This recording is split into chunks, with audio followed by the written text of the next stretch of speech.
Hey everyone, how are you? I hope you all are fine. So today we are going to start new reactions of organic chemistry. So the name of reactions is isomerization reaction. क्या चीज? Isomerization reaction. तो ये बड़ा ही important reactions है और बहुत easy है. बहुत इजी हम इसलिए बोल रहे हैं कि हम एक बार बस आपको बताएंगे.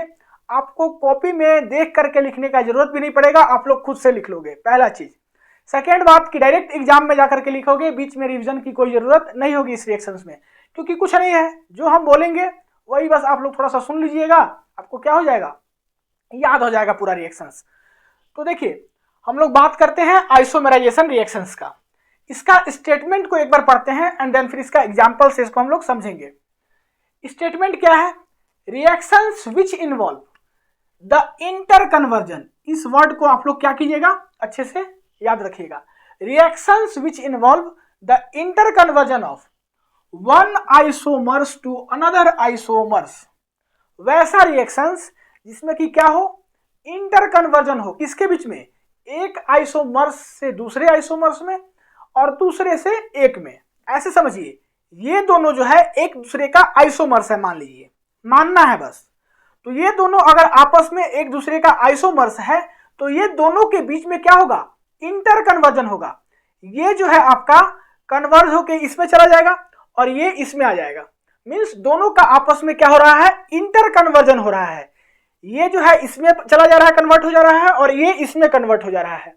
तो यही है कि अगर कोई भी दो आइसोमर्स है तो दोनों का आपस में क्या होगा, इंटर कन्वर्जन होगा without any change in molecular formula. और जब दोनों में इंटर कन्वर्जन होगा तो इसमें मॉलिक्यूलर फार्मूला में कोई चेंजेस नहीं आएगा. इसका जो मॉलिक्यूलर फार्मूला पहले था वही इंटर कन्वर्जन होने के बाद भी रहेगा.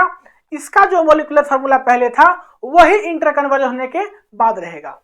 और कार्बन स्केलेटन, और साथ ही साथ कार्बन स्केलेटन में भी कोई चेंजेस नहीं आएगा. Of reactant and product molecules. ये रिएक्टेंट और प्रोडक्ट मॉलिक्यूल्स दोनों के लिए एप्लीकेबल है. तो थोड़ा बहुत आपको स्टेटमेंट समझ में आ गया होगा. जब इसका एग्जाम्पल करेंगे तो और बेहतर वे में समझ में आएगा. इसका एग्जाम्पल क्या है? Interconversion of trans but 2 से सीस ब्यूट 2 में. तो ट्रांस ब्यूट 2 का किसमें इंटर कन्वर्जन हो रहा है, सीस ब्यूट 2 में, और सीस ब्यूट 2 का किसमें हो रहा है, ट्रांस ब्यूट 2 में. तो चलिए हम लोग लिखते हैं ट्रांस ब्यूट 2 का स्ट्रक्चर. इसका ऐसा स्ट्रक्चर होता है, कार्बन डबल बॉन्ड कार्बन, यहां पे CH3, यहां पे हाइड्रोजन, यहां पे CH3 और यहां पे हाइड्रोजन. इसको हम लोग बोलते हैं ट्रांस ब्यूट 2. क्या बोलते हैं? Trans but 2. और सीस ब्यूट 2 क्या होता है? कार्बन डबल बॉन्ड कार्बन, यहां पे CH3 और यहां पे CH3, यहां हाइड्रोजन और यहां हाइड्रोजन. ये दोनों आपस में क्या है, आइसोमर्स है. और ये क्या है, सीस ब्यूट 2 है. अब देखिए ट्रांस कैसे बोल रहे हैं, सीस कैसे बोल रहे हैं, उसको थोड़ा समझिए. कार्बन डबल बॉन्ड कार्बन के अपोजिट साइड मिथाइल ग्रुप है. ये जो मिथाइल ग्रुप दिख रहा है वो कार्बन डबल बॉन्ड कार्बन के अपोजिट साइड है. ऐसे समझिए कि कार्बन डबल बॉन्ड कार्बन ये है, इसके अपोजिट साइड है क्या, CH3 ग्रुप, दैट इज की मिथाइल ग्रुप. तो इसको हम लोग बोलते हैं ट्रांसपोजिशन. और कार्बन डबल बॉन्ड कार्बन के सेम साइड है, दिख रहा है ये दोनों सेम साइड है, CH3 यहां, CH3 यहां.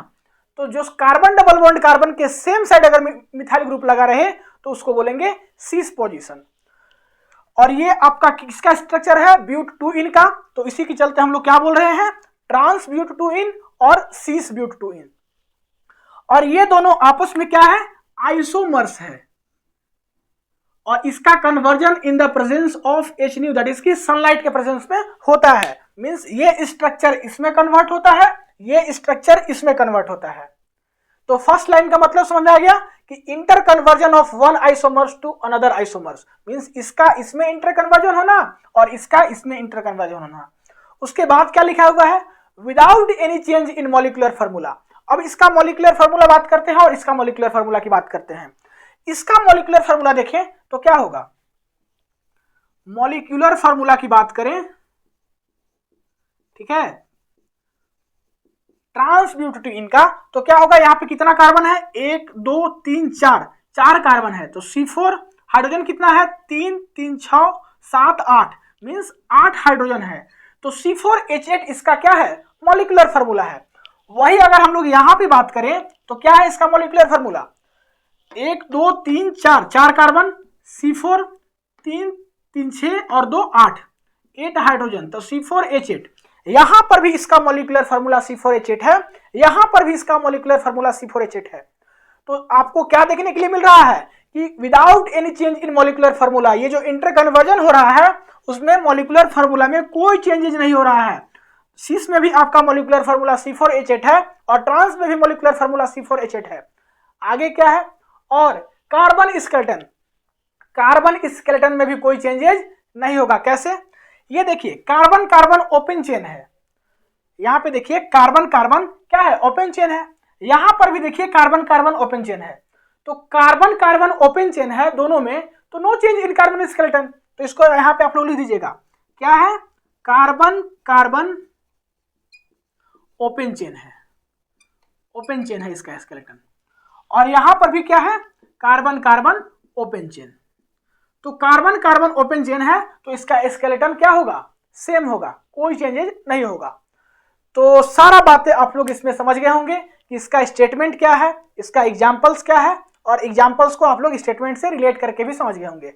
तो यही छोटा सा रिएक्शंस था। अब बताओ कि इसको याद करने का जरूरत पड़ेगा क्या, अपने से आप लोग लिख लोगे, बस ये एग्जांपल्स को बस अपने ध्यान में रखना, सारा बातें आप लोग लिख लोगे कि ये है, इसमें कन्वर्ट हो रहा है, ये इसमें कन्वर्ट हो रहा है, in the presence of HNO, दोनों आपस में क्या है, आइसोमर्स है, और इसमें मॉलिक्यूलर फार्मूला दोनों में चेंजेज नहीं होता है। जब इंटर कन्वर्जन होता है तो कार्बन स्केलेटन में भी कोई चेंजेज नहीं होता है। तो उम्मीद करते हैं सारा बातें आपको समझ में आ गया होगा। मिलते हैं अगले क्लास में नए टॉपिक के साथ, तब तक के लिए पढ़ाई करते रहिए। All the very best. Video को पॉज करके नोट कर लीजिए।